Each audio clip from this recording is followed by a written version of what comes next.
దేవునికి స్తోత్రం. ప్రియమైన సహోదర సహోదరులకు శుభాభివందనములు. ఈరోజు ఉదయాన్ని వాగ్దానం కీర్తన 33 అధ్యాయం 1వ వచనం. నీతిమంతుల యెహోవాను బట్టి ఆనందగానము చేయడు, స్తుతి చేయట యథార్థవంతులకు శోభస్కరము.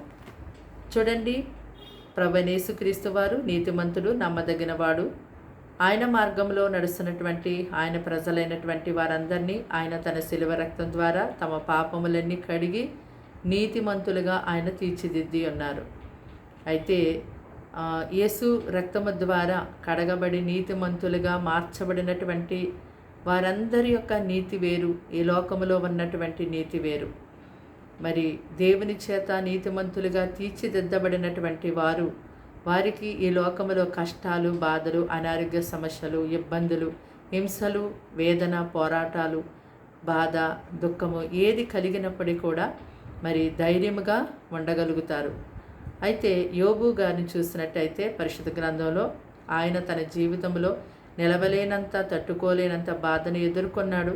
అతడు నీతిమంతుడు, యథార్థవంతుడిగా జీవించాడు కాబట్టి దేవుని యందు భయభక్తులు కలిగి జీవించాడు కనుక అతడు తన జీవితంలో వచ్చినటువంటి ఆ శ్రమను బట్టి కృంగిపోకుండా, కలవరపడకుండా, చింతించకుండా ఆ కష్టకాలమందు దేవుని ఎంతగానో స్తుతించాడు, దేవుని బట్టి ఆనందించాడు, దేవుని ఘనపరిచాడు, దేవుని ఆరాధించాడు.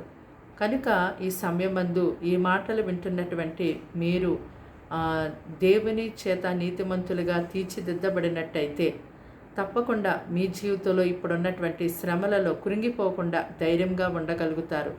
దేవుణ్ణి స్తుతిస్తూ ఉంటారు, దేవుని ఘనపరుస్తూ ఉంటారు.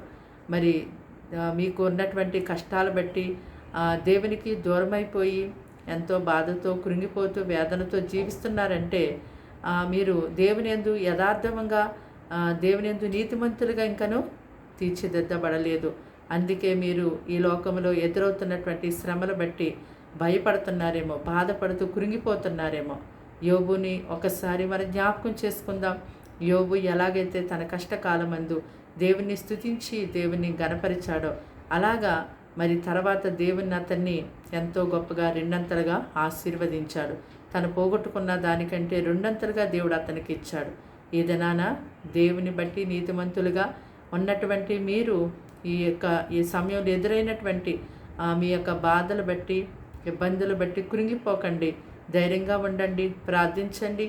దేవుడు తప్పకుండా మీకు విడుదల ఇస్తారని ఎదురు చూడండి. నిరీక్షణతో ఎదురు చూసిన వారిని ఆయన ఎన్నడూ కూడా సిగ్గుపడనివ్వరు. క్రింద పడినా కూడా నీతిమంతులను మరి దేవుడు తిరిగి లేవనెత్తుతారు. నీతిమంతుల్ని దేవుడు ఆయన చూడకపోరు. నీతిమంతుల పక్షాన ఆయన వ్యాజ్యం ఆడతారు. నీతిమంతుల కొరకు ఆయన దాచి ఉంచినటువంటి ఆశీర్వాదం ఎంతో గొప్పది. కనుక మీరు ఇప్పుడున్నటువంటి శ్రమలు బట్టి కృంగిపోకండి, కానీ ప్రార్థించండి, ధైర్యంగా ఉండండి.